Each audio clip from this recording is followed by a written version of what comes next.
No assistant ever lasted a full month with the Millionaire CEO until a clumsy, stubborn young woman showed up and turned his world upside down.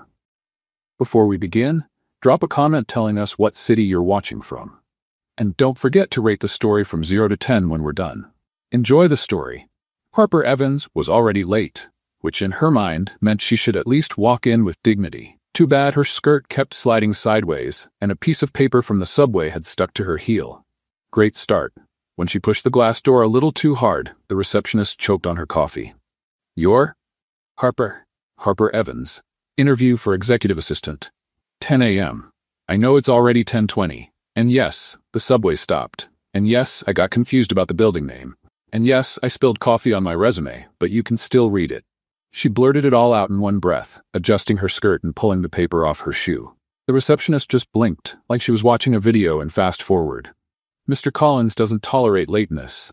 Harper smiled. Perfect. I don't tolerate slippery doorknobs. So we're even? The receptionist hesitated, then pressed a button on the phone. Mr. Collins, the candidate is here. 5 minutes later, Harper stepped into a grand office where every piece of furniture looked more expensive than her entire apartment. Behind the desk sat Arthur Collins, CEO of Collins & Blake International, suit flawless, hair perfectly styled, eyes cold as ice. She took a deep breath. Don't trip. Do not trip. You're late, and you've got lipstick on your tooth, he said. Harper froze. She ran her tongue over the corner of her mouth, not even trying to hide it. And you're in the mood of a post-apocalyptic movie. Got any streaming recommendations? Arthur looked up at her for the first time. Long seconds. Silence. The whole room seemed to freeze. Your resume's crumpled. Blame my backpack. It has a mind of its own and holds a grudge against job interviews. Incomplete degree. Business school didn't find me entertaining enough.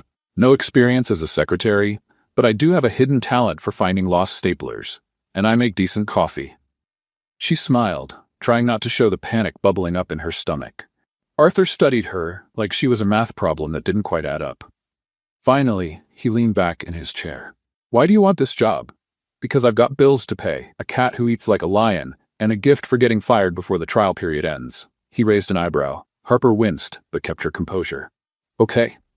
Too honest? I can pretend I love corporate environments and colorful spreadsheets, if that's what you prefer. Arthur let out a soft sigh. Every candidate before you was well-behaved. What a waste of time. She sat down without waiting for permission. Good behavior is overrated. Another pause. Arthur closed the folder. The position is temporary. 1-month trial. If you survive, you stay. Survive sounds about right, judging by the look the receptionist gave me. Harper stood up, surprised she was still there. Okay, Mr. Collins. Challenge accepted. This'll be fun, or at least chaotic. Start tomorrow, 8 o'clock sharp, 7:59, just to throw you off. As she left the office, skirt finally in place and lipstick fixed, Harper didn't notice the curious glances from the staff in the glass break room. Whispers started. How long do you think she'll last? One analyst murmured. A week tops. Did you see his face? I say 3 days. I'm betting 2. If she survives the wrong coffee order, it'll be a miracle. Inside the office, Arthur Collins slowly twirled his pen between his fingers, still thinking about that oddly honest candidate. Something about her bothered him. Or maybe challenged him. He wasn't sure yet. Harper showed up at exactly 7:59, just like she said. The receptionist watched her like she was witnessing a rare natural phenomenon. In the elevator, she overheard 2 employees whispering. The new assistant started today, one said. Poor thing. Remember Amanda? She lasted 3 weeks, cried in the bathroom for the last 5 days. And Patricia? 2 weeks. Quit by email at 2 in the morning. Record was Susan. 6 days. Ran out during lunch and never came back. Harper pretended not to hear, but her stomach tightened. When the elevator reached the 32nd floor, she took a deep breath and walked over to the desk that would be her new home for the next 30 days. If she made it that far, the desk was placed right outside Arthur's office, like a control station or a battlefield trench. Harper looked over his calendar. Meetings booked every hour, no breaks. Not even to breathe, apparently. At 8:15, Arthur stepped out of his office for the first time. He stopped when he saw Harper organizing the files into colorful stacks. What are you doing? Creating a system. Green for urgent, yellow for important, blue for can wait until the end of time. There's already a system, and it's worked perfectly for 5 years. Harper looked at him at his cold stare. Well, now we have two systems. A little competition is healthy. Arthur stared at her for a full 3 seconds. Then he went back into his office, closing the door a bit harder than necessary. 15 minutes later, the phone rang. Harper answered with enthusiasm. Collins and Blake International, this is Harper speaking. How can I help make your day fantastic? Silence on the other end. Sorry, who's calling? It's me, Harper. The new secretary. Who would you like to speak with? I usually speak directly with Arthur. This is Johnson, from Johnson & Associates. Harper checked the calendar. Oh, Mr. Johnson, you're scheduled for a meeting on Thursday. Would you like me to confirm the time?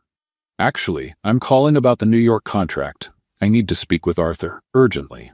Perfect. I'll transfer you right away. Harper randomly pushed buttons on the phone until she managed to transfer the call.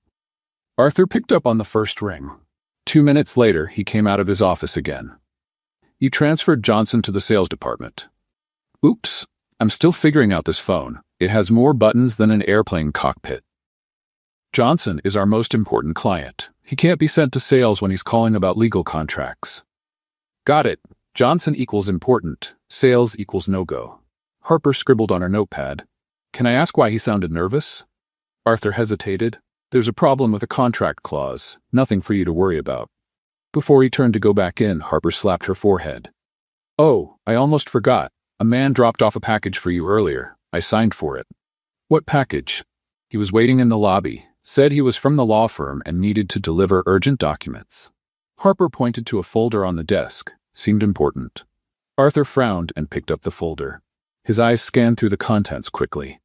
Harper, that wasn't just any delivery guy. That was David Morrison, senior lawyer at Morrison & Associates, and these are confidential documents for the Johnson contract. Oops, he was wearing jeans and sneakers. How was I supposed to know? Arthur kept reading, his expression slowly changing. And you, signed as a representative of the company? I signed as Harper Evans, person in charge of not letting anything go missing. Pretty creative, right? Harper, you're not authorized to. He stopped suddenly, his eyes fixed on one particular page. Wait, where exactly did you sign? Here. She pointed to a line at the bottom of the document. Why? Arthur looked at the signature, then the date, then the location she had signed. Harper, you just uncovered a legal loophole our lawyers have been trying to find for 3 weeks. I uncovered what? By signing here, on this specific line, you technically validated a clause that protects our interests in the Johnson contract. He looked at her with a mix of disbelief and admiration. This could save a $15 million deal. Harper blinked several times. I did something good? You did something 3 Harvard-trained lawyers couldn't. Wow, and I didn't even finish college. Arthur went back to his office without another word, taking the documents with him. Harper stared at the closed door, trying to process what had just happened. At 10 a.m., the phone rang again. This time, Harper checked the caller ID before picking up. Collins and Blake, Harper speaking. Hello, may I speak with Arthur Collins? The voice was female, impatient. May I ask who's calling? This is Margaret Collins, his mother. Harper almost dropped the phone. Oh, Mrs. Collins, one moment, please. This time she transferred the call correctly. A few seconds later, she heard Arthur answer in a completely different tone. Hi, Mom. The call lasted exactly 3 minutes. When Arthur hung up, Harper heard a deep sigh from his office. At 11, he left for an external meeting. Harper took the chance to explore her new desk a bit more. In the third drawer, she found a 100-page manual. Executive Secretary Manual, Protocols and Guidelines for the CEO's Assistant. She flipped through it quickly. Rules on how to answer the phone, organize documents, schedule meetings, serve coffee, even how to greet visitors. Harper closed the manual and put it back. Too late for that now, she muttered to herself. When Arthur got back at 2 in the afternoon, he found Harper sitting in his chair, using his computer. What are you doing in my chair? Testing the ergonomics. You must have back problems. This chair is terrible for your posture. Get out of my chair. Right away. Harper stood up quickly, nearly tripping. I was just checking if I could get into the system in case you ever need something urgently. You don't have a password. True, but your password is kind of obvious. Arthur stared at her, stunned. What do you mean, obvious? Collins 123. Very original. Harper gave an innocent smile. Maybe think about something more secure. You cracked my password? I didn't crack it. I guessed. I tried Arthur, CEO Collins. Third try was the charm. You really should mix it up. Arthur dropped into the chair, rubbing his temples. Harper, you've broken at least 6 security rules today. But I fixed the Johnson contract issue. That has to count for something, right? He watched her for a long moment. Go home. We'll talk tomorrow about boundaries. Harper picked up her bag, trying to figure out whether she was getting fired. Mr. Collins? What? Thanks for not firing me today. The day's not over yet. Harper smiled and waved as she headed toward the elevator. Alone in the office, Arthur Collins reopened the documents she had signed without realizing it. The solution was right there, plain as day, thanks to the careless signature of a woman who'd mistaken a senior lawyer for a delivery guy. He shook his head, somewhere between irritated and impressed. Harper Evans was a walking disaster. But maybe she was exactly the kind of disaster he needed. On the 3rd day, Harper decided it was time to show some initiative. And nothing said initiative like showing up with coffee for the boss before he even asked. She arrived at 7:45, carrying 2 cups from the coffee shop around the corner. One for her, with milk, sugar, and a hint of cinnamon, and one for Arthur. Since she had no idea how he liked it, she went with a more human version. Milk, 2 spoons of sugar, and a touch of vanilla. Good morning, Mr. Collins, she announced, walking into his office with both cups. I brought coffee to start the day off, right? Arthur looked up from the documents he was already reading, his face neutral.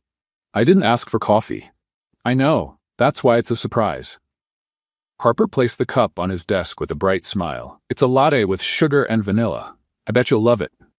Arthur looked at the cup like it might explode. I drink my coffee black. Everyone drinks it black until they try a good latte. Come on, just 1 sip. Arthur picked it up, gave it a sniff, and made a barely noticeable face. Harper, I've been drinking black coffee for 15 years. No milk, no sugar, no vanilla. That's not coffee, that's machine fuel. Harper sat in the chair across from him and took a sip of her own. You need something that actually tastes good. Arthur took a small sip, his face twisted like he'd swallowed bad medicine. This is too sweet. You mean too delicious. No, too sweet. Overpowering. It tastes like happiness, Harper offered, still cheerful. Like syrup for diabetics. Harper stopped smiling. Hey, I spent $4.50 on that coffee. The least you could do is pretend to like it. I don't pretend, Harper, and I didn't ask you to spend your money on me. Wow, Harper leaned back in her chair, stunned. You really don't know how to accept a kind gesture, do you? It's not about kindness, it's about efficiency. I have a routine that's worked for years. Routine? Harper gave a short laugh. You mean that thing where you show up, check emails, drink awful coffee, ignore everyone around you, and leave? That routine? Arthur set the cup down a little harder than necessary. My routine got me here. This company makes millions because I keep standards high. High standards or high walls? Harper leaned forward. Because from where I'm sitting, it looks more like you've built a fortress around yourself. Harper. No, let me finish. She pointed at him. You treat coffee like it's life or death. You talk to people like they're malfunctioning robots. And I'm willing to bet that when you go home at night, you eat dinner alone watching the financial news. Arthur didn't answer, but his eyes flashed. You don't know anything about my life. I know you look like a robot in a suit who forgot how to smile. The silence that followed was so heavy Harper could almost taste it in the air. Arthur slowly stood up, placing his hands on the desk. A robot? A very well-dressed robot, Harper corrected, trying to keep her voice steady, with a perfect schedule and a strong dislike for anything that has flavor. Harper, you've been here 3 days. 3. And you think you can analyze my personality based on how I take my coffee? I don't need 3 weeks to notice you have the charm of a broken vending machine. Arthur walked around the desk and stopped right in front of her. Harper swallowed hard but didn't back down. A broken vending machine? At least those accept coins. You don't even do that. Harper, and before you complain about how honest I am, just remember, you hired me because I'm not like the other well-behaved candidates. The phone rang just then, slicing through the tension like a knife. Harper answered automatically, without looking away from Arthur. Collins and Blake, Harper speaking. I need to speak to Arthur right away. It's about the West Coast expansion proposal. Harper recognized the voice. Mr. Johnson, the important client.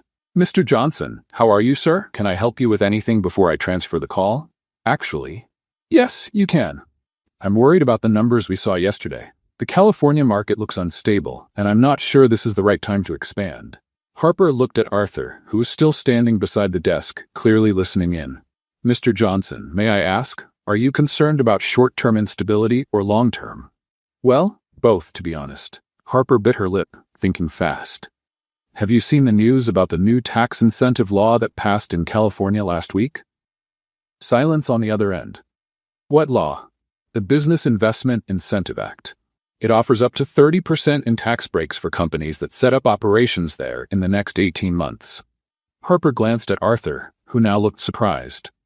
If Collins and Blake moves in now, you could take advantage of that window and get a serious lead over the competition. Didn't know about that law. It passed last Thursday, but hasn't been widely reported yet. Most companies won't find out until it's too late. Arthur stared at her in disbelief. Harper, can you transfer the call now? He whispered. Of course, Mr. Johnson, I'll transfer you to Mr. Collins right away. But if I may, I'd suggest speeding things up. Opportunities like this don't come around every day. Thank you, Harper. You just saved my morning. Harper transferred the call and leaned back in her chair, her heart pounding. Arthur picked up on speaker. Johnson, tell me I just heard what I think I heard. Arthur, that assistant of yours is a gem. How did she know about that California law? I would like to know that too. The call went on for another 20 minutes. When Arthur finally hung up, he just looked at Harper for a long moment. How did you know about that law? Harper fiddled with her bag strap. I read a lot, and when I don't have anything to do, I browse news sites. I saw the article on Friday and thought it was interesting. You read California legislation in your spare time? I read everything. News, blogs, even medicine labels when I'm really bored. She shrugged. You never know when a random piece of information will come in handy. Arthur sat back in his chair, still processing everything that had just happened. Harper, you just gave Johnson information that could be worth millions to us. Nice. Does that make up for the coffee you hated? Arthur almost smiled. Almost. The coffee was still terrible. And you still act like a robot, but a robot who occasionally admits when someone helped him. Outside the office in the open area, a small crowd had gathered near the coffee machine. Everyone pretended to be busy, but they were clearly trying to hear the conversation. Did she just call in what? Whispered Marina from accounting. A robot in a suit, replied Carlos from legal. And a broken vending machine. She's crazy, muttered Jennifer from marketing. Nobody talks to Arthur Collins like that. But it worked, said David the intern. Did you see how focused he was when she spoke to Johnson? She'll be fired by Friday, guessed Marina. I'm not so sure, said Carlos. Did you hear that call? She just saved $1 million contract. Back in the office, Arthur was typing something on his computer. Harper, about the coffee. I know. You like it black, no sugar, no flavor, no joy, no vanilla. He corrected, this time with something close to a smile. I can tolerate the rest. Harper blinked, surprised. Was that almost a joke? That was a factual correction. Of course it was. Harper smiled. I'll bring plain black coffee tomorrow, but I'm still bringing colorful napkins just to annoy you. Harper? Yes? Nice move with the California law. Harper felt her face get warm. Thank you, Mr. Collins. Arthur, you can call me Arthur. Really? Don't get used to it. It's only because you saved $15 million today. Harper smiled and went back to her desk, feeling an odd sense of victory. Through the glass door, Arthur Collins watched his new secretary sorting files while humming quietly. She was a mess, impulsive, stubborn, completely unpredictable, and it seemed exactly what he hadn't realized he needed, even if her coffee was truly awful. On Friday, Arthur walked over to Harper's desk with an air of authority and said, "You need to go to the company's year-end party," he announced, like he was talking about the weather. Harper stopped organizing the files and looked at him. I need to? It's mandatory for executive staff. But I'm a secretary. You're my executive assistant. Technically, you're part of the executive team. Harper blinked a few times. Since when? Since you saved 3 contracts this week and found out our accountant was charging double for basic services. It was true. After the California law incident, Harper had really thrown herself into the work. And apparently, she had a natural talent for spotting problems no one else noticed. Arthur, I don't have anything to wear to a corporate party. It's on Saturday at 8. Wear something appropriate. Define appropriate. Arthur studied her for a moment, noticing the faded jeans and the colorful cat print blouse. Something without animals on it. On Saturday at 6 in the evening, Harper stood in front of a mirror at a dress rental shop, questioning all her life choices. "This one is perfect for you," the saleswoman said, adjusting a bright red dress. "It catches the eye just enough." Harper looked at herself in the mirror. The dress was beautiful, but definitely attention-grabbing. Cherry red fitted just right, with an elegant but bold neckline. "Isn't it a little too red?" "Dear, you have to stand out. A corporate party is a social battleground. You either make an impression or you disappear." An hour later, Harper was at the entrance of the five-star hotel where the party was being held, trying not to trip in high heels. The red dress stood out sharply against the neutral, understated tones of the other guests. She took a deep breath and stepped into the elegantly decorated ballroom. Crystal chandeliers, tables with white tablecloths, and a string quartet playing classical music in the background. "This isn't a party," she muttered to herself. "It's a fancy funeral." Trying to look confident, Harper headed toward the bar. That's when her heel seemed to take on a life of its own. She stumbled badly, arms flailing for balance. Unfortunately, her hands hit a tray of champagne glasses the waiter was carrying. The tray flew through the air in slow motion. 6 crystal glasses crashed down, headed straight for Arthur Collins, who was talking with a group of investors a few feet away. "Oh no," Harper whispered, watching the disaster unfold. Arthur turned just as the glasses were inches from his perfectly pressed tuxedo. With impressive reflexes, he dodged, making the champagne splash onto the floor instead of himself. The entire room went quiet. Complete silence. Harper stood there in the middle of the broken glass, her face as red as her dress. I'm sorry?" Arthur looked her over. His tux was spotless, though there were a few drops of champagne on his shoes. Instead of blowing up, as Harper expected, he just let out a long sigh. "Are you all right?" What? I asked if you're all right. Did you cut yourself on the glass?" Harper looked down, surprised by the question. "No, I don't think so." Arthur signaled to the waiter, who quickly started cleaning up the shards. "Let's get out of here," he said, offering her his arm. They walked over to a quieter balcony, away from the curious stares of the other guests. "Arthur, I'm so sorry. I know you hate being the center of attention and—" "Harper." "Yes?" "Breathe." She obeyed, taking a deep breath. "Better?" "A little." Harper leaned on the balcony railing. "You're not going to fire me for almost turning you into a champagne fountain?" Arthur leaned next to her. "I've thought worse things about you." That was almost a compliment. It was a factual observation. They fell silent for a few minutes, listening to the music coming from inside. "Do you play piano?" Harper asked suddenly. Arthur looked at her, surprised. "Why do you ask?" You were watching the pianist in there with such a thoughtful expression, like someone who recognizes the music in a different way. Observant. "So do you play?" Arthur hesitated. "I used to, when I was a kid." "Why did you stop?" "My mom thought it was a waste of time. She used to say businessmen didn't need artsy hobbies." Harper frowned. "That's nonsense. Music is important." "Do you play anything?" "Guitar. Not very well, but I try." She smiled. "I always wanted to learn piano, but I never had the money for lessons." "It's hard at first, but once you get the hang of it—" "Is it like learning another language?" "Exactly." Arthur looked at her with genuine interest. "How did you know I played?" "Your hands. You've got pianist fingers, long, graceful. And when the music was playing, your fingers started moving on their own, like they were playing in the air." Arthur looked down at his hands like he was seeing them for the first time. "You're very observant for someone who trips on flat rugs." "Selective focus. It's a talent." They both laughed, a low, easy laugh that surprised them. "Arthur, can I ask you something?" "Sure. Do you like birthday parties?" His expression changed immediately. "I hate them." "Why?" "They always felt like obligations. My mom used to throw big parties when I was a kid, but they were more about impressing her friends than making me happy. I'd wear a suit, shake hands with adults pretending to care, and just wait for it to be over." Harper felt a pang in her chest. "That's really sad. That's life." "No, it's not. A birthday party should be about you, about people who actually care being there." "So what would your ideal party look like?" Harper thought for a moment. "Pizza, good music, silly games, people laughing until their stomachs hurt, and a cake with way too much frosting, because there's no such thing as too much frosting." "That sounds chaotic." "That sounds fun." Arthur was about to respond when the balcony door opened. Marcus from sales came stumbling out, slightly tipsy. "Well, look who's here," he said, clearly drunk. the prettiest assistant in the company. Harper shrank a little. "Hi, Marcus."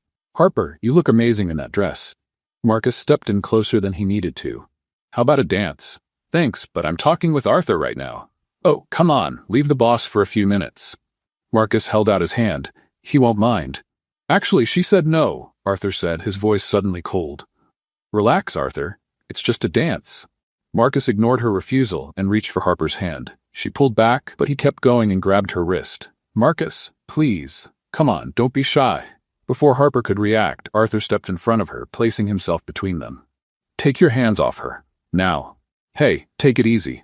"Now, Marcus." Arthur's voice left no room for argument. Marcus let go of Harper's wrist immediately. "Sorry, man, I didn't know you two were, Go back to the party and drink some coffee."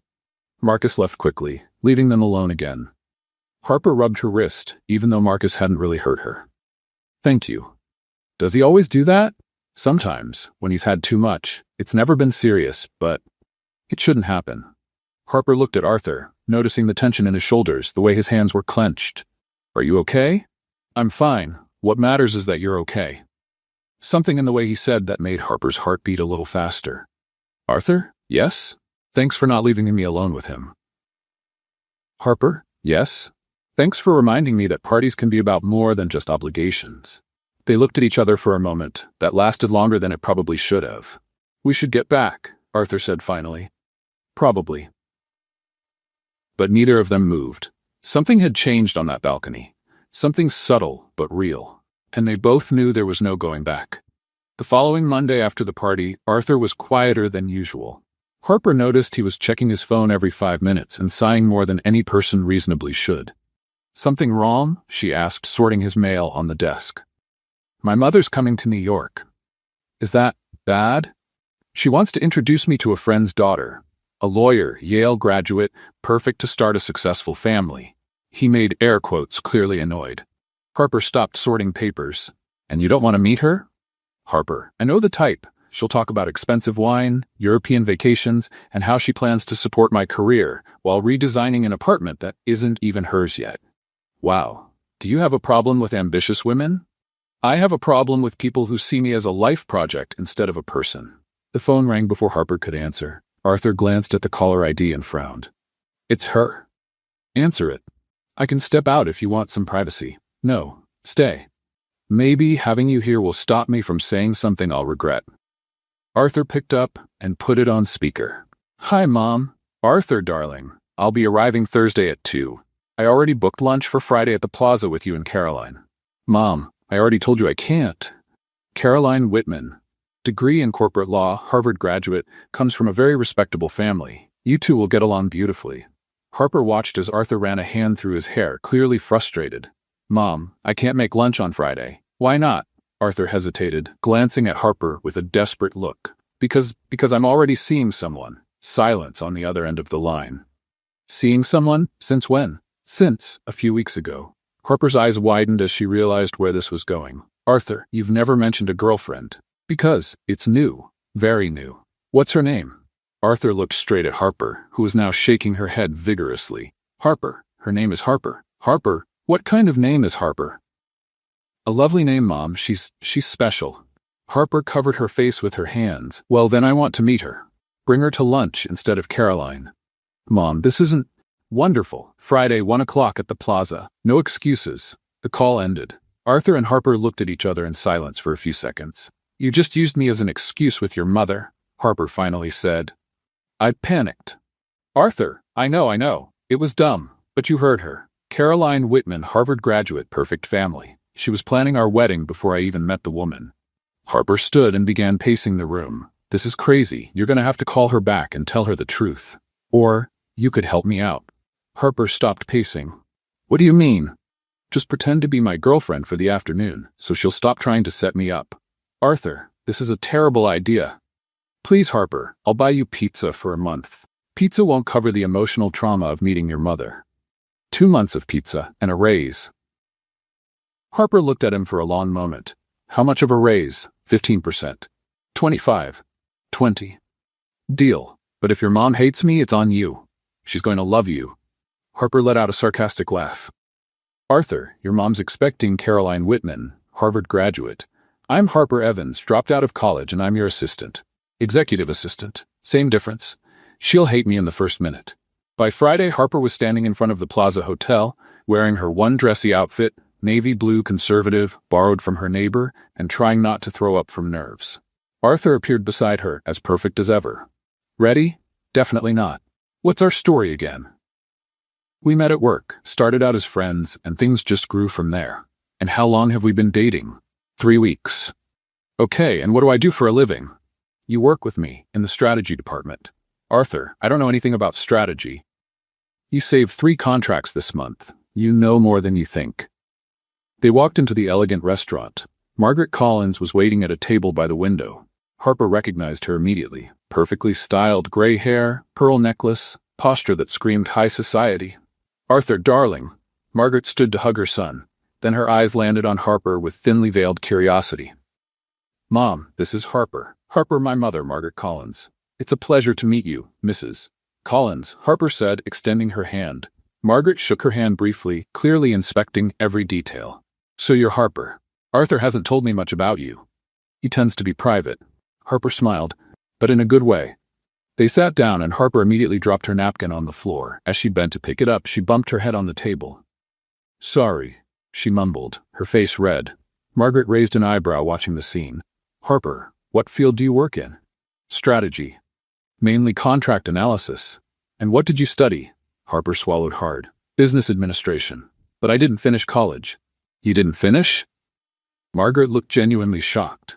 I had to start working to support myself. Sometimes life doesn't follow the timeline we plan, does it? Margaret blinked a few times as if processing that information. And your family? My mom's a nurse in Ohio. My dad, well, he's been out of the picture for a long time. Oh. Margaret looked a bit uncomfortable with the honesty. But my mom's amazing. She worked double shifts to support me when I was a teenager. She's the strongest person I know. Arthur listened to the conversation, noticing how Harper chose to answer with honesty instead of trying to impress. And do you plan to go back to college? Margaret asked. Maybe, but honestly, I've learned more on the job than I did in 2 years of lectures. What do you mean? Well, last week I helped save a $15 million deal by spotting a legal loophole the lawyers had missed. There's no college class that teaches that kind of instinct. Margaret looked at Arthur, who nodded in agreement. It's true. Harper has a natural talent for finding solutions that go unnoticed. Interesting. Margaret took a sip of water. And your future plans? Harper nearly choked on the question. Future plans? With Arthur. Marriage, family. Mom, Arthur cut in. It's way too early to... Actually, it's fine, Harper said. Mrs. Collins, I believe healthy relationships are built slowly. Arthur and I are getting to know each other. No rush, no pressure. No pressure? Exactly. It doesn't make sense to plan a future with someone you're still discovering. Arthur is surprising. I learn something new about him every day. Margaret looked between the two of them, clearly intrigued. And what have you learned so far? Harper gave a warm smile. That he plays piano. That he hates birthday parties but loves classical music.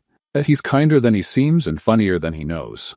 Arthur looked at her, a bit surprised. Funny?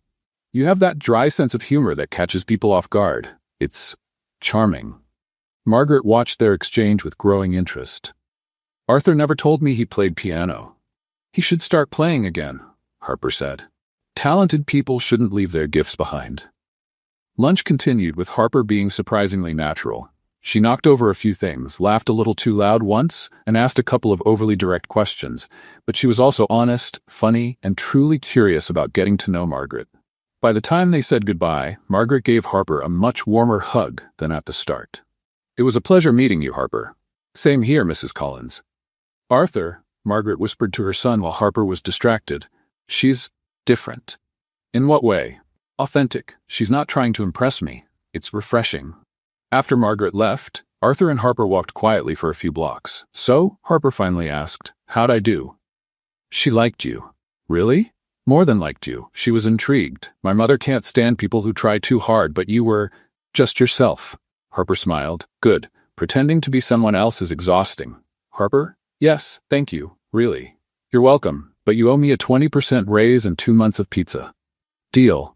They both laughed, but something between them had shifted again. The lie had started to feel dangerously close to the truth.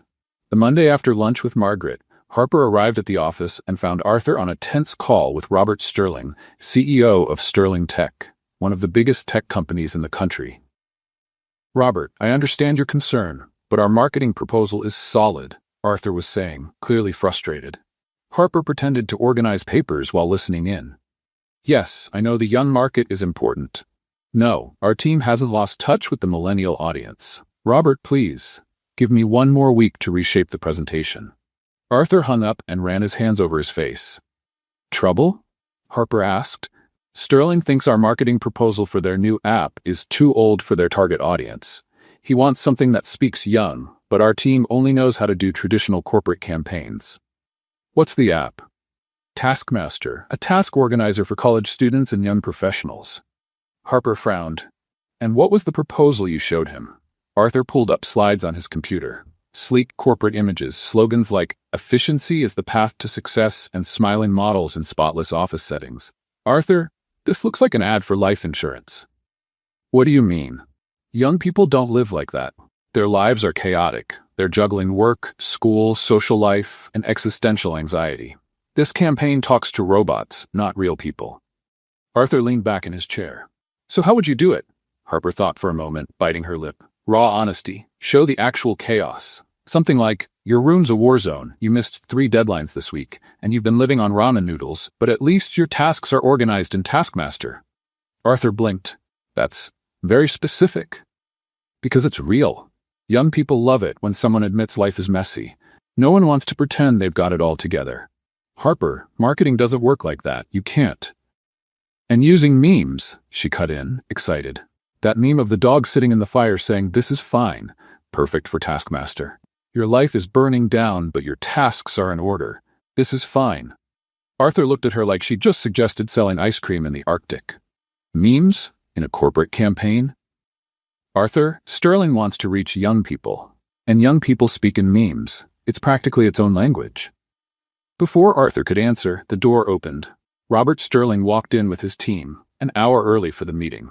"Arthur, I hope you've got something new to show me," Robert said, shaking his hand. "Robert, you're early. The meeting was scheduled for." "I changed my mind. I want to see what you've got right now." Arthur glanced nervously at Harper, who was sitting at her desk with a stack of papers. "Of course. I'll call the marketing team." "Actually," Harper stood up suddenly, "may I present an alternative idea?" Arthur stared at her in horror. "Harper, this isn't." "Who is she?" Robert asked, curious. "Harper Evans, strategic assistant," she answered before Arthur could speak. "And I have a proposal that could completely change the way you speak to your audience." Arthur tried to step in, but Robert seemed interested. "Go on." Harper picked up a marker and walked to the whiteboard. "Taskmaster isn't just an organization app. It's a lifeline for people drowning in their own chaos." She began drawing simple figures on the board. Campaign, at least one thing is in order. Scene 1. A young guy wakes up late, his room's a mess, clothes everywhere. He looks at his phone and sees all his tasks neatly listed in Taskmaster. Line, your life's a mess, but your priorities aren't. Robert leaned forward, intrigued. Scene 2. A student in the library, surrounded by books, looking panicked. She opens Taskmaster and breathes a sigh of relief. Line, when everything's out of control, at least you know what to do first. Arthur looked pale, but Robert was smiling. "And how would you make this go viral?" Harper grinned. "Authentic memes. Partner with influencers who actually use the app day to day. No actors pretending to be organized. Real people showing how Taskmaster helps them survive their chaotic lives." "Memes?" one of Robert's executives asked. "Exactly. I'm watching my life fall apart, but at least my tasks are in Taskmaster." Harper mimicked the popular Drake meme, using hand gestures. Robert burst out laughing. "That's brilliant! You're finally speaking our language."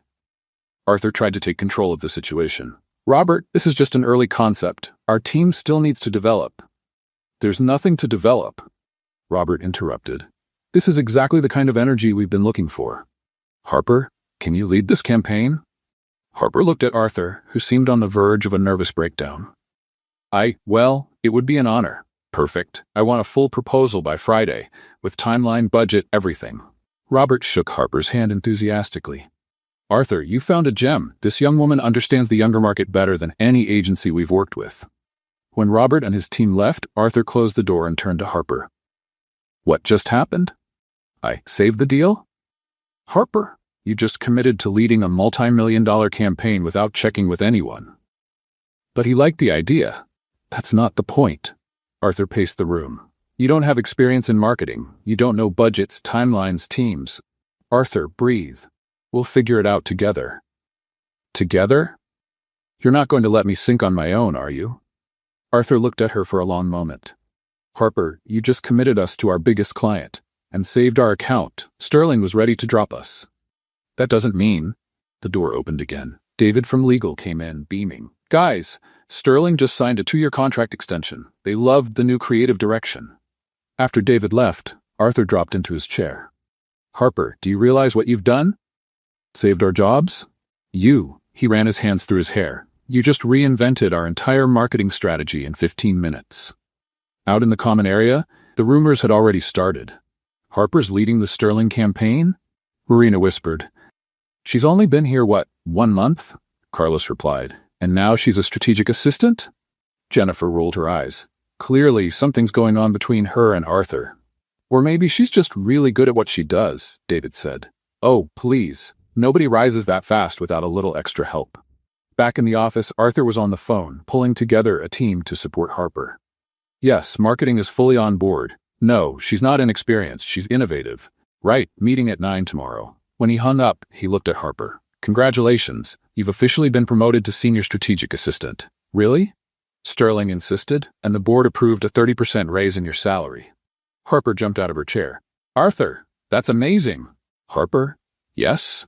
If this campaign fails, we're both getting fired. Then we'd better make it work.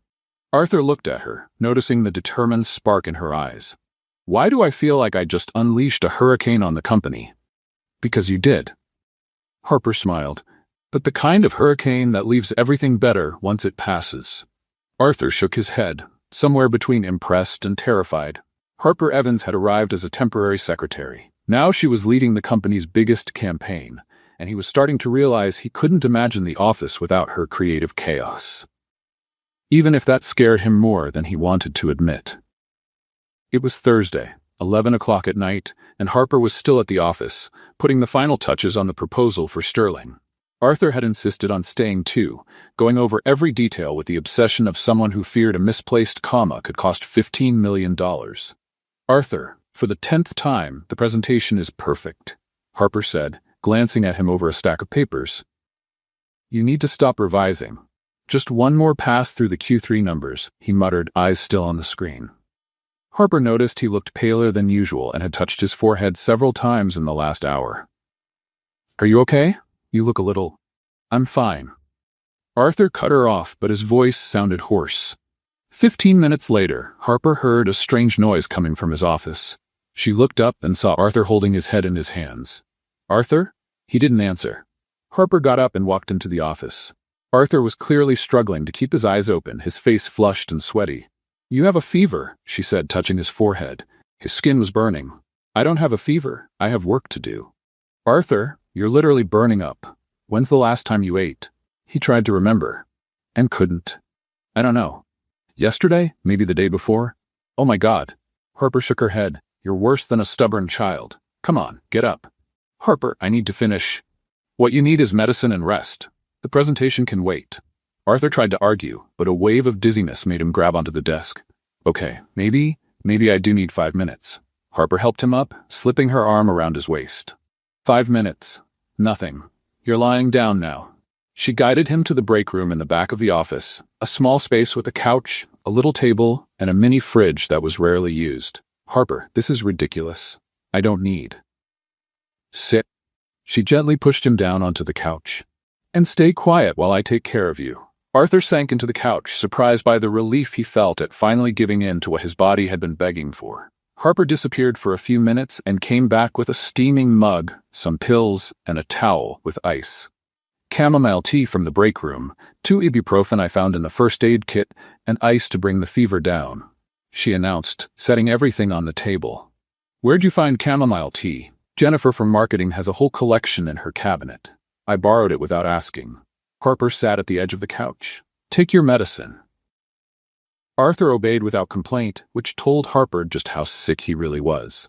She placed the cool towel on his forehead, and Arthur closed his eyes, letting out a long sigh. Better? Much. He opened his eyes and looked at her. Harper, you don't have to do this. Of course I do. Somebody has to take care of you, since you clearly won't do it yourself. I can take care of myself. Really? When was the last time you took a day off? Arthur thought for a moment. Last Christmas. Arthur, that was almost a year ago. I like working. You like hiding and work. That's different. Harper adjusted the towel on his forehead. Why do you do this to yourself? Do what? Punish yourself. Shut people out. Act like you don't deserve a life outside this company. Arthur stayed quiet for a moment, eyes closed. The fever and exhaustion had worn down his usual defenses. My mother always said that successful men don't have time for weakness, he finally said, voice low. Illness is weakness. Needing others is weakness. Depending on someone is weakness. Harper felt a knot in her chest. Arthur, that's awful. It's efficient. Or it was until you showed up. What do you mean? Arthur opened his eyes, looking at her with a vulnerable expression Harper had never seen before. You mess everything up. My routine, my rules, my ability to keep my distance. He paused, breathing hard. And the worst part is I can't imagine the office without you anymore. Harper held her breath. Arthur? When I was a kid, whenever I got sick, my mother would send the nanny to take care of me. She said she didn't have time for unnecessary drama. He closed his eyes again. I learned that being sick meant being alone. That's so lonely. That's why I never let myself rely on anyone. It's safer. Harper felt tears sting her eyes. Without thinking, she took his hand. You're not alone now. Arthur looked down at their joined hands, surprised. Normally he would have pulled away, but this time he squeezed her hand back. Harper, I'm scared.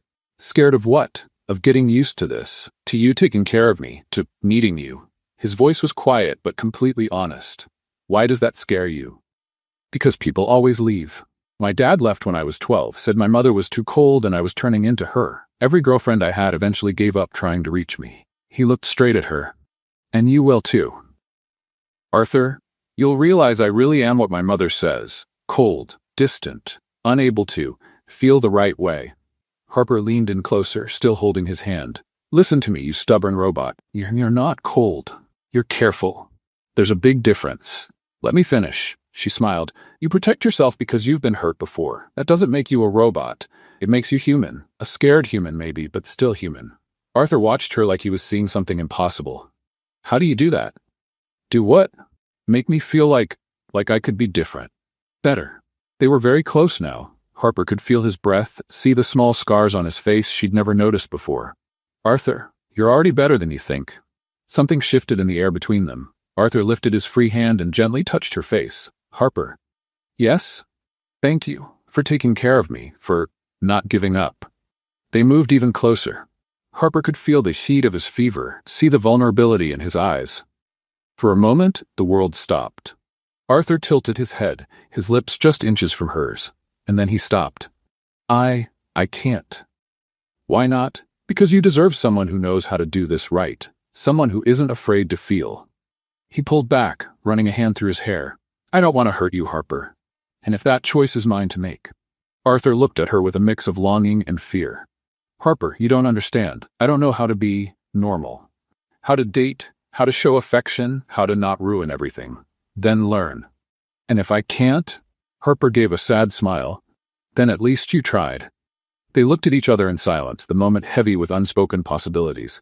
Finally, Arthur leaned back on the couch, the damp towel still on his forehead. Harper? Yes? Stay. Just until I fall asleep. Of course. Harper settled next to him on the couch, their hands still joined. Arthur fell asleep a few minutes later, his breathing finally calm. Harper stayed awake, watching him sleep, and wondering how someone could seem so powerful during the day and so fragile at night. She didn't know Arthur wasn't fully asleep, and she didn't know he was memorizing the feeling of her hand in his, trying to hold on to the first time in years he hadn't felt completely alone. The following Monday, Harper arrived at the office to find a tense atmosphere. Employees were whispering in groups, stopping when she walked by. Something was going on. Arthur wasn't in his office, which was odd for someone who always arrived before 8. Harper organized her desk and tried to ignore the curious looks. At exactly 9, Arthur walked in with 3 board members, Richard Hayes, Patricia Wilson, and James Morrison. All of them looked serious. Harper, I need you to come to the conference room now, Arthur said, avoiding looking directly at her. Is there a problem? Just come, please. The conference room was full. The entire marketing team, HR, legal, and other departments were there. Harper felt her stomach drop. Richard Hayes, the board chair, stood up. Miss Evans, it's come to our attention there are certain concerns about your rapid rise in the company. Concerns? Some employees have questioned whether your promotion and leadership of the Sterling campaign were based purely on professional merit, Patricia Wilson added, her tone icy. Harper looked around the room. Some coworkers avoided her eyes. Others watched with morbid curiosity. Jennifer from marketing wore a barely hidden look of satisfaction. What exactly are you implying? Harper asked, trying to keep her voice steady. We're not implying anything, James Morrison replied. We're investigating. Is it just a coincidence that a secretary with no experience is promoted so quickly after getting close to the CEO? Harper felt her face flush. She looked at Arthur, hoping he would say something. Anything. Arthur stayed silent, staring at the table. Mr. Collins? Richard Hayes turned to Arthur. Would you care to clarify the nature of your relationship with Ms. Evans? Arthur finally looked up, meeting Harper's eyes briefly before looking away. Harper is a capable employee. Her promotions were based on performance. That's all? Patricia pressed. That's all. Harper felt like she'd been punched in the stomach. After everything they had shared, after his vulnerability the night before, he was now denying any connection between them. Miss Evans, Richard continued, do you deny any inappropriate personal involvement with your supervisor? Inappropriate? Harper repeated, her voice starting to tremble with anger. Are you accusing me of getting promoted because of what exactly? Please just answer the question. Harper looked at Arthur again. He still wouldn't meet her gaze. There is nothing inappropriate about my professional relationship with Mr. Collins. And on a personal level? There is no personal relationship. The words came out bitter. Technically true, but it hurt to say them. Richard glanced at some documents. Several witnesses reported seeing the two of you together outside the office, at the Plaza Hotel, for example. A business meeting, Arthur said quickly. With your mother present? Patricia raised an eyebrow. An awkward silence filled the room. Look, Harper stood up, unable to take it any longer. I don't know who started these rumors, but I can prove my professional value. The Sterling campaign increased company contracts by 40%. I saved 3 deals that were about to fall through. I implemented systems that saved. No one's questioning the results, James interrupted. We're questioning the methods. The methods? Harper let out a dry laugh. You want to know my methods? I work 12-hour days. I read everything about our clients. I researched the market in my own time, and I genuinely care about the success of this company. Miss Evans, please, calm down, Richard said. Calm down? You're tearing apart my professional reputation based on gossip and I should calm down? Harper looked at Arthur one last time, hoping he'd say something in her defense. He stayed silent. You know what? Harper grabbed her bag. I won't stay here and be humiliated by people who'd rather believe rumors than results. Miss Evans, I resign, effective immediately. A shocked murmur swept through the room. Harper, it doesn't have to end like this. Arthur finally spoke, his voice quiet. Harper turned to him, eyes flashing with anger and hurt. Now you speak? After sitting there and letting them tear me apart? She shook her head. You are exactly what I thought you were on day one, a cold robot who cares about no one but himself. Harper, no, I'm done. She looked around at the board. Keep your theories and your gossip. I have too much self-respect to stay where I'm not respected. Harper walked out, slamming the door behind her. The silence that followed was deafening. Arthur stood frozen, staring at the closed door. Well, Richard finally said, problem solved? Problem solved? Arthur repeated, his voice distant. The uncomfortable situation has been removed. We can return to normal. Arthur nodded slowly, but something inside him was falling apart. The next day, Arthur arrived early, as usual, but when he passed Harper's empty desk, he stopped. She had left everything perfectly organized. Files by color, schedule updated, even detailed instructions for whoever took over her duties. Arthur sat at his own desk and tried to work as if everything were normal. 2 hours later, he realized he had read the same email 5 times and hadn't absorbed a word. Mr. Collins? Jennifer from marketing stood at the door. About the meeting with Sterling on Thursday. Cancel it, Arthur said without looking up. But sir, it's about the contract renewal. I said cancel it. Jennifer quickly left. By Wednesday, Arthur was late to 2 meetings and had replied to emails with completely off-topic answers. When Marcus from legal tried to go over a contract, Arthur practically threw him out of the office. "He's impossible," Marcus muttered to Marina by the coffee machine. Worse than before, Harper showed up. "Maybe now he'll realize how much she actually helped," Marina replied. On Thursday, Arthur was on the phone with an employment agency. "I need someone with experience who doesn't get intimidated easily," he said. "Someone with a strong personality." "What specific profile are you looking for, Mr. Collins?" Arthur paused, realizing he was describing Harper. "Never mind, I'll call back later." He hung up and leaned back in his chair. The office was running, technically, but it felt lifeless. No spark. No Harper. On Friday, Sterling called. "Arthur, where's Harper? I need to go over some changes in the campaign with her." "Harper doesn't work here anymore." "What? Why?" Arthur couldn't find the words. "Arthur, have you lost your mind? Harper's the best thing that's happened to your company in years. What the hell happened?" After a tense call with Sterling, Arthur sat alone in his office, staring at the empty desk just outside his door. For the first time, he admitted the truth he had been trying to avoid. It wasn't just that Harper made work more efficient. She made his life better, lighter, more human, and he had let them humiliate her and drive her away because he was afraid. Afraid to admit he needed her. Afraid to admit he was in love with her. Arthur picked up the phone, hesitated, then put it down again. How could he fix things now? After betraying her in the worst possible way? Outside, the city kept moving. But inside Collins and Blake, Arthur Collins was learning a painful lesson. Some opportunities, once lost, never come back. And some people, once hurt, may never trust you again. He had lost Harper, and he was starting to realize he had lost the best part of himself with her. Arthur spent the entire weekend trying to figure out where she was. He called her number dozens of times, but it went straight to voicemail. He even stopped by her apartment, but the neighbor said she hadn't seen her in days. It was David from legal who finally gave him a clue. "Harper?"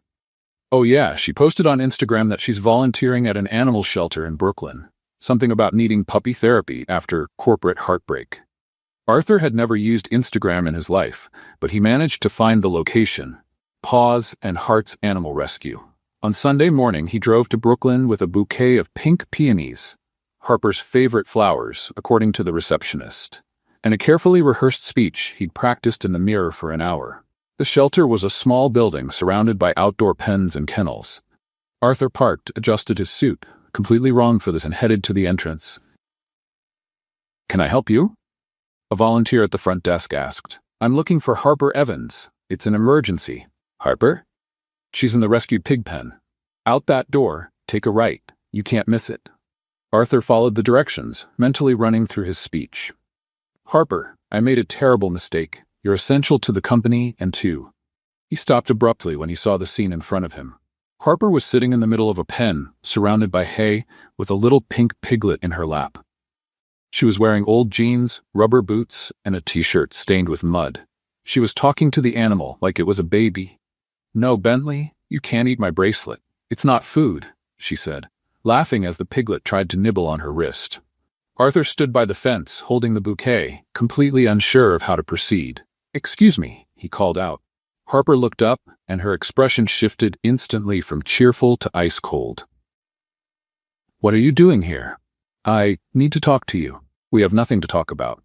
Harper turned her attention back to the pig. "Besides, I'm busy. Bentley here was abandoned by people who thought he was no longer useful." The jab landed hard. Arthur opened the gate and stepped into the pen, holding the bouquet like a shield. "Harper, please, let me explain." "Explain what?" "How you sat there in silence while they humiliated me?" Harper finally looked at him. "Or how you denied there was ever anything between us." "I was trying to protect you." "That's not true. You were protecting yourself." Arthur took a step forward, ready to hand her the flowers, but stepped right into a mud puddle. His foot slipped, and he fell spectacularly, landing flat on his back in a pile of hay. The bouquet flew out of his hands, petals scattering everywhere. Bentley, startled, jumped off Harper's lap and ran straight toward Arthur, who was now covered in straw and mud. "Get off! Get off!" Arthur tried to shake off the little pig, but Bentley decided the expensive suit was the perfect place to rub himself. Harper couldn't hold back a laugh. "Bentley, leave the man alone," she said, picking up the animal. Arthur sat down in the straw, his tie crooked, hair a mess, bits of hay sticking out everywhere. This wasn't exactly the entrance I had planned, he muttered. I can imagine. Arthur stood up, trying to brush off his suit, but only made it worse. Harper, I know I ruined everything. I know I don't deserve your forgiveness. But you need to know you were right about me. Right about what? I'm a coward. When the board went after you, I should have defended you. I should have said you're the most capable person I've ever worked with. That you saved more contracts in 2 months than our team did in a year. Harper kept holding Bentley, but Arthur could tell she was listening. But instead, I got scared. Scared they'd find out you weren't just my assistant. That you are. What, Arthur? Arthur took a deep breath. The person who reminded me what it's like to feel something, to laugh, to not always be alone. Bentley chose that moment to make a loud snorting noise. Harper set him on the ground, and he immediately waddled back over to Arthur and started chewing on the hem of his pants. I think he likes you, Harper said, trying not to smile. Harper, I know I don't have the right to ask this, but... Come back. To the company? To the company. To me. Arthur got down on one knee in the straw, ignoring the pig now tugging at his tie. I want you on my team and in my life. Harper watched him for a long moment. Arthur, you hurt me. A lot. I know, and I'll spend the rest of my life trying to make up for it, if you'll let me. And if the board tries to humiliate me again, then they'll have to go through me first. Arthur looked her straight in the eyes. Harper, you're the best thing that's happened to me in years. Not just professionally. You make me want to be a better person. A volunteer walked past the pen just then, quietly recording the scene on her phone. Arthur Collins, CEO of Collins & Blake, kneeling in a pig pen declaring himself to a woman while a pig tried to destroy his $1,000 tie. Arthur, I know I don't deserve another chance. But if you give me one, I promise I'll never let anyone question your worth again, professionally or personally. Harper stayed silent, watching him. Arthur on one knee in the straw, dirty and covered in hay, with a pig attached to his tie, apologizing with more honesty than she'd ever seen in him. Bentley, let go of the man's tie, she finally said. Arthur looked down and seemed to really notice the pig for the first time. He's eating my tie. Was it an expensive tie? Very. Then he has good taste. Arthur let out a real laugh. Harper Evans, will you come back to work with me, and maybe have dinner with me, without pigs this time? Harper stepped closer, picked up Bentley, and looked at Arthur. On one condition. Anything. Next time someone questions my competence, you defend it, publicly, without hesitation. Deal. And you'll let me reorganize your office. That desk is a disaster. Considering you just watched me get tackled by a pig, I think you can do whatever you want with my desk. Harper finally smiled. Then I accept. But first, you need a shower. You smell like a barn. Arthur looked at himself. He really was a mess. Worth it. What? Anything is worth it if it brings you back. The following Tuesday, Harper walked back into the office as if she'd never left. The only difference was her new official title. Director of Creative Strategy, unanimously approved by the board after Arthur threatened to resign if they didn't accept. The Sterling campaign was exploding. In 2 weeks, it had generated 3 million views, increased app downloads by 400%, and 5 other companies had already approached Collins & Blake asking for Harper Evans-style campaigns. The Sterling numbers are in, Arthur announced, walking into Harper's new office with a stack of reports. 15 million in new contracts this month alone. Really? Harper jumped up. Arthur, that's amazing. And we have a meeting with the Morrison Capital investors on Thursday. They want to discuss a $50 million partnership. Harper stopped celebrating. 50 million, Arthur, that's the biggest opportunity in the company's history. Exactly, and you're going to present. Me? Harper sank into her chair. Arthur, this is too big. What if I mess it up? You're not going to mess it up. Arthur sat on the edge of her desk. Harper, you've revolutionized this company. Morrison wants to meet the mind behind the Sterling campaign. Over the next 2 days, they worked together preparing the presentation. It was the first time they had truly collaborated as equals, and the dynamic was intense. No, Harper said on Wednesday night, reviewing the slides for the 10th time. This chart looks too corporate. Morrison wants innovation, not the same old thing. Harper, it's a financial results chart. How can it be too corporate? Because it's boring. She stood up, energized. Look, instead of standard bar charts, how about we use visuals that show organic growth? Plants or waves or plants in a financial presentation? Why not? Harper gestured with excitement. Morrison invests in disruptive companies. They want to see we think differently. Arthur rubbed his temples. Harper, you can't turn every chart into modern art. And you can't turn every presentation into an accounting manual. They were staring at each other now, the tension thick in the air. Arthur, you brought me back because I think differently. So let me think differently. I know that, but we also need to stay professional. Professional doesn't mean boring, and creative doesn't mean reckless. They were standing very close now, both clearly frustrated and passionate about their work. The energy between them was electric. You're impossible, Harper exclaimed, and you're way too stubborn. Arthur shot back. Someone has to be, since you. Arthur cut her off by kissing her. It was unexpected, intense, full of all the tension that had built up over the past weeks. Harper was stunned for a second, then kissed him back just as passionately. When they pulled apart, they were both out of breath. Arthur began. That was... Harper tried to speak. They stepped back, suddenly aware of what had just happened. That shouldn't have. Arthur ran a hand through his hair. No, it definitely shouldn't, Harper agreed, her face flushed, though she couldn't stop glancing at his lips. We have a presentation to finish, Arthur said, trying to refocus. Yes, presentation, focus. Harper quickly sat down, pretending to organize papers that were already perfectly in order. They worked in silence for the rest of the evening, but everything had changed. Every accidental touch, every glance carried a new, unexplored tension. On Thursday morning, Harper was more nervous than she'd ever been. The presentation was at 2, and she had rehearsed so much she could do it in her sleep. You're ready, Arthur said, finding her in the break room at 11. What if they hate it? What if I freeze? What if? Harper. Arthur placed his hands on her shoulders. You're brilliant. They're going to love it. An hour before the presentation, Arthur got an emergency call. What? He answered, tense. When? No, I need to be here for... I understand. I'll be there in 20 minutes. He hung up, clearly upset. Harper, I have a family emergency. My mother's in the hospital. Oh no. Arthur, go now. But the presentation. I'll do it on my own. Harper, it's 50 million. And I know every number, every strategy, every detail. Harper pushed him toward the door. Go take care of your mom. I'll handle Morrison. At exactly 2 o'clock, Harper was in the conference room with 5 Morrison Capital executives. Without Arthur beside her, she felt exposed, but determined. Gentlemen, thank you for being here. What I'm about to present isn't just a partnership. It's a revolution in how you think about marketing.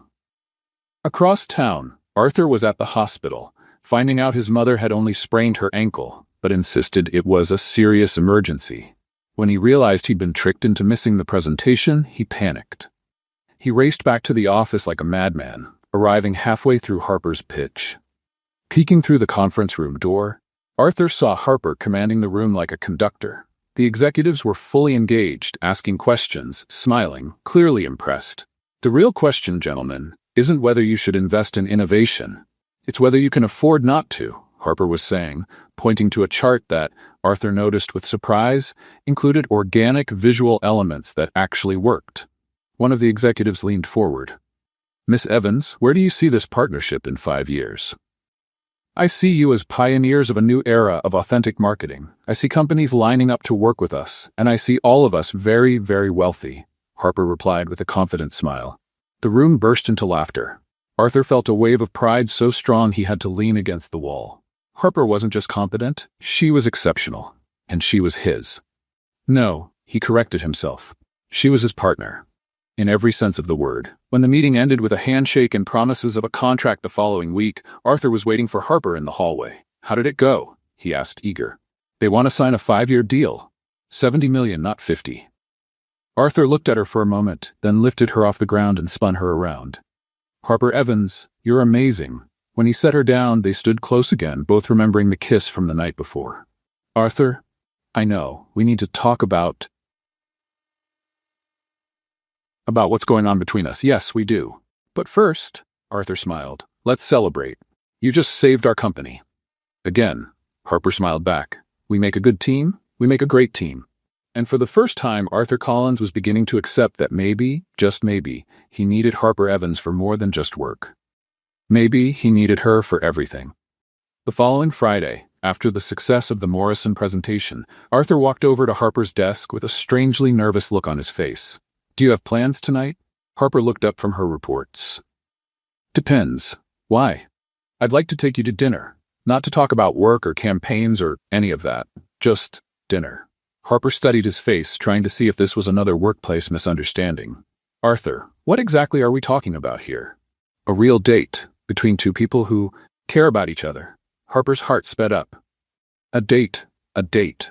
She hesitated. Since the kiss on Wednesday, they'd been circling around a tension that was getting hard to ignore. "Okay, but nothing too fancy, and if you show up in a suit, I'm leaving," Arthur smiled. "I promise I'll keep it casual." At 8 that night, Harper rang the bell at Arthur's apartment. When he opened the door, she almost didn't recognize him. Dark jeans, a blue shirt with rolled-up sleeves, no tie. He looked human. "Wow," she said before she could stop herself. "Wow, what? You look like a normal person. It's unsettling." Arthur laughed and stepped aside to let her in. The apartment was exactly how Harper imagined it, elegant, minimalist, all in shades of gray and white. But something was different. Candles were scattered around the room, soft music played in the background, and a delicious homemade smell drifted from the kitchen. "You cooked?" Harper asked, surprised. "I tried." Arthur looked genuinely nervous. "Grilled salmon, asparagus risotto, and a salad I managed not to burn."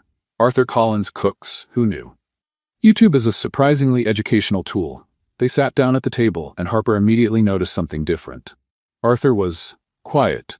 Not in his usual controlled way, but genuinely shy. "The food's delicious," she said after a few minutes of silence. "Thank you." More silence.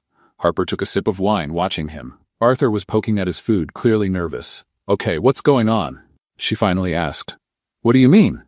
You're acting like it's your first job interview. Relax." Arthur put down his fork and leaned back in the chair. "Sorry. I don't know how to do this." "Do what, this?" He gestured between them. "Have dinner with someone without an agenda. Talk with no specific goal. Be normal." Harper felt her heart tighten. "Arthur, you've had dinner with me before. At the plaza, remember? With your mom. That was theater. This is real." They looked at each other for a long moment, and Harper saw a vulnerability in his eyes that he rarely showed. "Okay, then let's start over," she said, reaching across the table. "Hi, I'm Harper. I like sweet coffee, bad movies, and misbehaving pigs." Arthur took her hand, smiling for the first time that evening. "Hi, Harper. I'm Arthur. I like piano, I hate parties, and apparently I have a soft spot for women who turn my life upside down." A soft spot? Maybe more than a soft spot. The energy in the room shifted. Harper didn't let go of his hand. "Arthur, yes? What are we doing?" "Honestly, I have no idea." They laughed, and the tension finally melted. The conversation flowed easily through the rest of dinner. Arthur told her about the time he tried to learn guitar and gave up after a week. Harper admitted she once dreamed of being a ballerina until she realized she had the coordination of a drunk penguin. When they finished eating, Arthur served dessert, tiramisu, which he clearly hadn't made himself. "Points for honesty." Harper laughed. "My cooking skills have limits." They moved to the sofa, and again silence settled between them. But this time it was filled with anticipation, not nerves. Harper watched Arthur's profile as he swirled his wine. "Can I ask you something?" "Of course." "What do you want from me, Arthur?" The question caught him off guard. He set his glass down and looked straight at her. "What do you mean?" "At work, we're partners. That works. But this," she gestured between them. "What is this? What are you expecting?" Arthur went quiet for a long moment, as if trying to put thoughts into words he'd never spoken before. "You want complete honesty?" "Always." "I want all of you." His voice was low, intense. "No contract, no ID badge, no walls between us. I want to wake up in the morning and see you in the kitchen making that terrible coffee you love. I want to argue with you about presentations and then kiss you right in the middle of it. I want to learn what it means to share a life with someone." Harper felt her breath catch. "Arthur, I've fallen in love with you, Harper, completely. And I know it's scary because I don't know how to do this right, but I've fallen in love with you too." Now it was Arthur's turn to be speechless. "But," Harper went on, "it scares me." "Why?" "Because you've spent 34 years building walls, and I'm afraid that when things get hard, you'll build new ones. Between us." Arthur leaned closer. "Harper, look at me." She did. "Those walls I built? You knocked them all down. I can't even imagine them being there anymore." "And what if you change your mind?" "And what if you change yours?" he countered. Harper, love is always a risk, for both of us. Love? Arthur flushed slightly. Sorry, I know that's probably too soon to say, but it's not too soon. Harper smiled. It's honest. They looked at each other, the weight of those confessions hanging between them. So what do we do now? Harper asked. Arthur thought for a moment. How about we try? He suggested. Together. No pressure, no timeline, no corporate goals, just see how it goes. And if we don't know how, then we'll figure it out together. Arthur smiled, but on one condition. What? This time, I'm the one making coffee for you, not the other way around.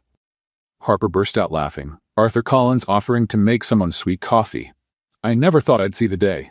For you, I'd learn to do anything. Anything. Anything. Harper leaned in and kissed him softly. When they pulled back, Arthur rested his forehead against hers. So, Harper whispered, how about we start by learning how to really date? I think I can get used to that. Good, because you're stuck with me now. Best place to be. Outside, New York kept up its nighttime rhythm. But inside Arthur's apartment, two people were discovering that sometimes the best deal in life doesn't involve contracts or signatures. Sometimes it's just about having the courage to say yes to the unknown. And trusting that the person next to you will be there to figure it all out with you. A year later, Harper Evans had become a bit of a legend in the corporate world. As Director of Creative Innovation at Collins & Blake, she had revolutionized campaigns for 15 major clients and turned the firm into the most sought-after agency in New York. More important than that, she and Arthur had found they were even better as a couple than as work partners, which, considering they'd tripled the company's revenue together, was an impressive achievement. Harper, did you look at the speech I'm giving tonight? Arthur asked, stepping into her office on Friday morning. The Executive of the Year speech? Let me guess, you're going to talk about numbers, growth strategies, and, she paused dramatically, the bright future of Collins & Blake. It's scary how well you know me. That's because you're predictable. Harper stood up and kissed him quickly. But I love you anyway. Anyway? Especially because of that. That night, the Plaza Hotel's ballroom was filled with New York's top executives.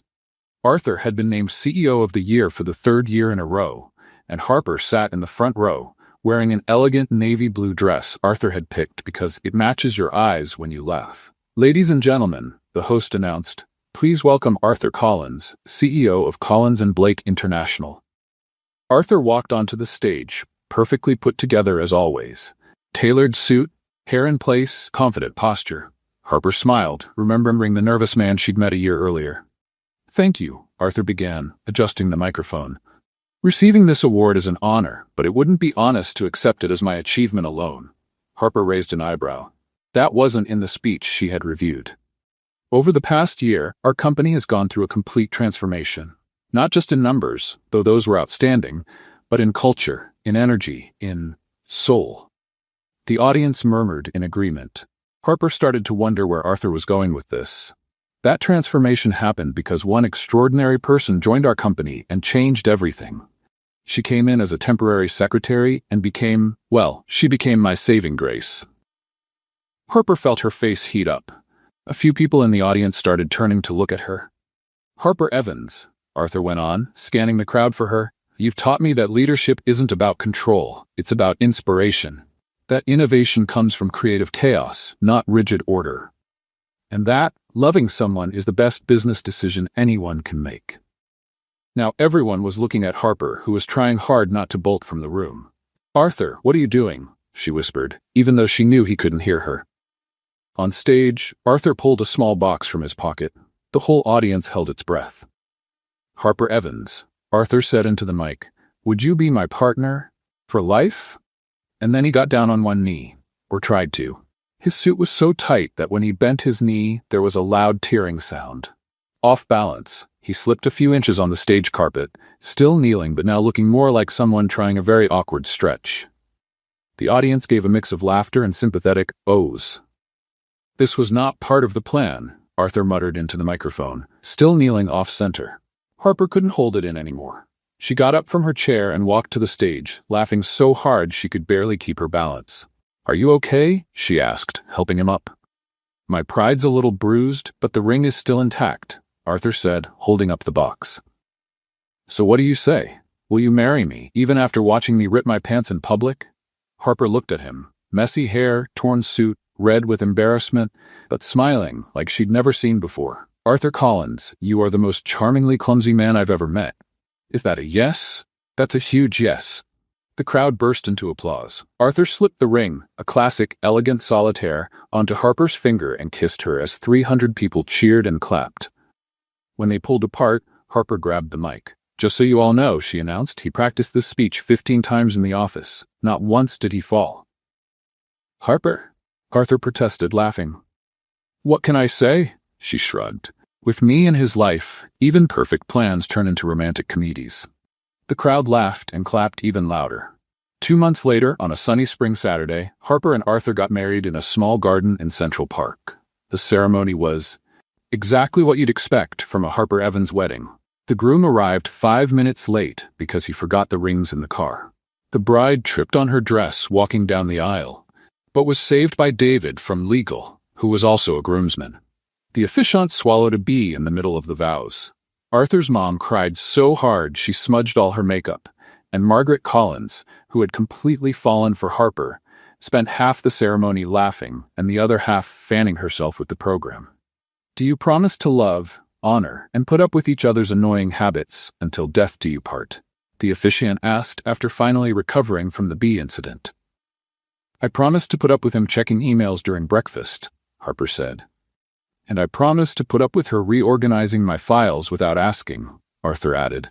"And do you promise to support each other in hard times and celebrate together in good ones?" "I promise to help her survive high heels," Arthur said, looking at Harper's feet. "And I promise to help him survive the stress when things don't go as planned," Harper replied. "Then, by the power vested in me, I now pronounce you husband and wife. Arthur, you may kiss the bride, but try not to slip again."